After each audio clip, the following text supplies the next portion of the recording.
आप जब चाय वाले को 20 रुपए यूपीआई करते हो, आपने क्यूआर कोड स्कैन किया, अमाउंट एंटर किया, यूपीआई पिन डाला and with in second the app says payment successful.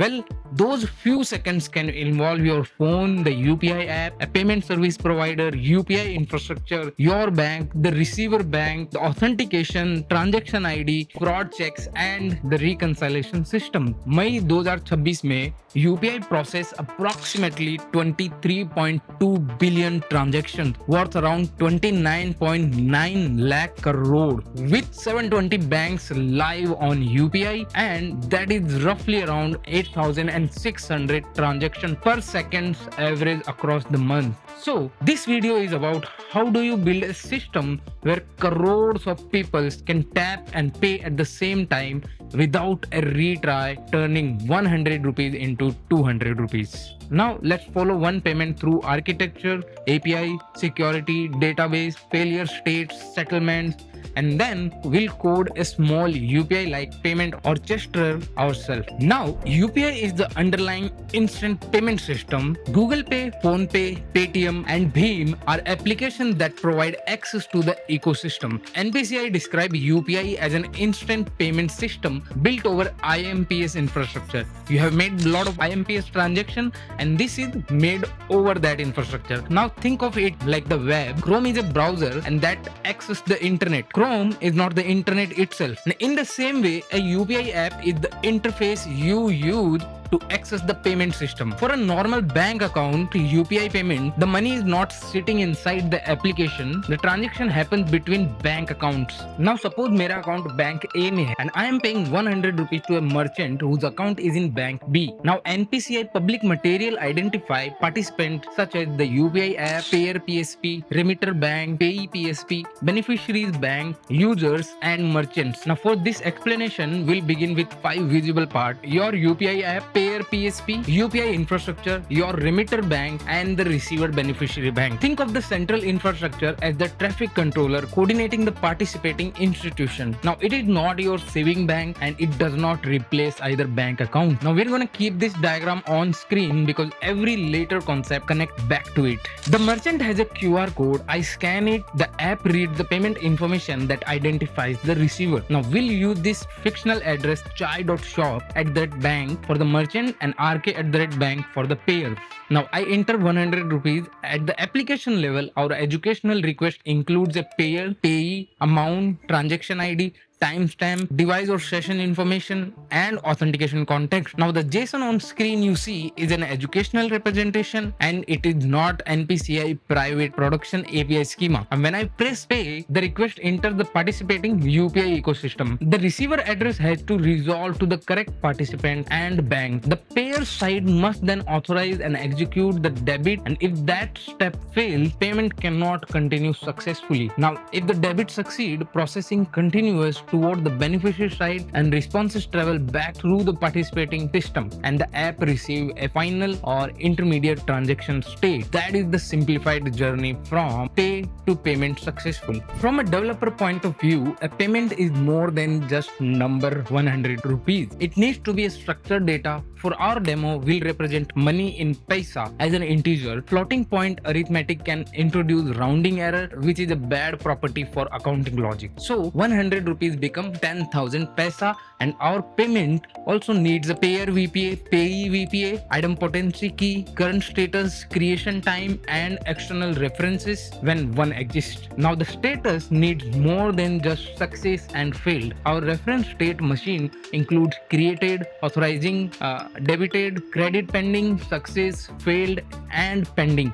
Now pending exists because distributed systems have uncertain moment. The app may time out, one institution may respond while another response is delayed, the connection may disappear after money has moved. A common question is whether the payment app can read or store your UPI pin. NPCI public guidance says UPI application do not store or read the UPI pin. Its material also refers to pin entered through a common library or CL that That separation matters. Ordinary application code should not receive a payment credential and casually write it to a log or database. Public UPI material describe two-factor authentication in the payer flow. Conceptually, device binding provide the possession factor followed by payment authorization using the supported credential flow. Our demo application will never create an UPI pin field, log a pin, or store one in its database. We only model the result of a protected authorization step. Now we'll code a tiny payment orchestrator. This is a system design simulation, not NPCI source code. Now the request contains payer RK@bank, pays chai.shop@bank, and 10,000 paisa. Now before contacting a bank adapter, the orchestrator check whether it has already processed this logical request, and that check uses an idempotency key. Now what is idempotency key? Suppose I tap A, the request reaches to the server and the payment succeed, but the internet dropped before my phone receives the response. The app retry. Now without protection, a careless backend might try to create the payment again, but with an idempotency key, the backend can recognize the retry and return the known result. After that check, our reference flow validates the request, runs a risk check, resolve the recipient, request the server side debit, and request beneficiary side processing, store the state, and then finally returns the result. The code is deliberately small so we can see the control flow. Now production financial infrastructure need many more control and operational guarantees. Now suppose the debit succeeds but the client never receives the final response. The app cannot safely show failed because money may have already moved. It cannot blindly show success either because the final state may still be unresolved, so it shows pending while the system determines the authoritative state. Now NPCI ecosystem terminology distinguishes business's decline from technical decline. A business decline can involve an invalid credential, a limit,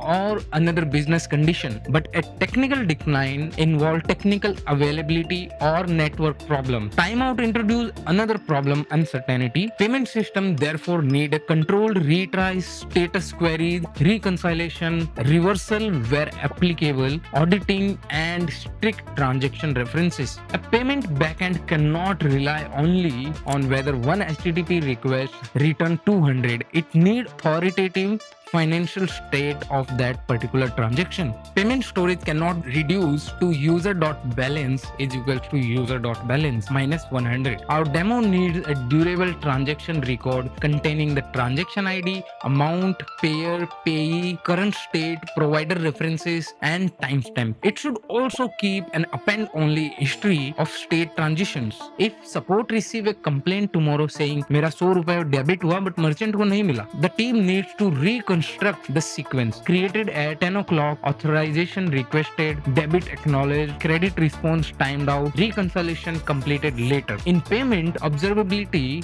contributes to operational correctness, logs, traces, references, and state transitions help establish what happened to that money. Now let's move from one chai shop to hundreds of millions of payments. NPCI May 2026 product statistics reported more than 23 billion UPI transactions for the month. NPCI public GitHub profile also describes platform level scale of roughly 8 billion API calls per day, around 100,000 APIs call per second across its system. And that platform figure does not mean 100,000 UPI financial transaction every second. API call can include many operations across multiple NPCI systems. At this scale, this architecture need horizontal capacity, load distribution, redundancy, efficient lookup, controlled retries, observability, disaster recovery, and protection against a single machine, becoming the entire system point of failure. Many developers naturally ask which technology runs inside UPI, and public sources do not give us permission to draw a detailed private production architecture and label every component as confirmed. We should not guess that the UPI core uses a specific database, queue, or cache unless authoritative source confirms it. For our educational implementation, though, we can make explicit references choices. TypeScript or Java for services, Postgres for durable transaction record, Redis for fast idempotency lookup, Kafka for event streaming, an API gateway, Kubernetes, OpenTelemetry, Prometheus, Grafana,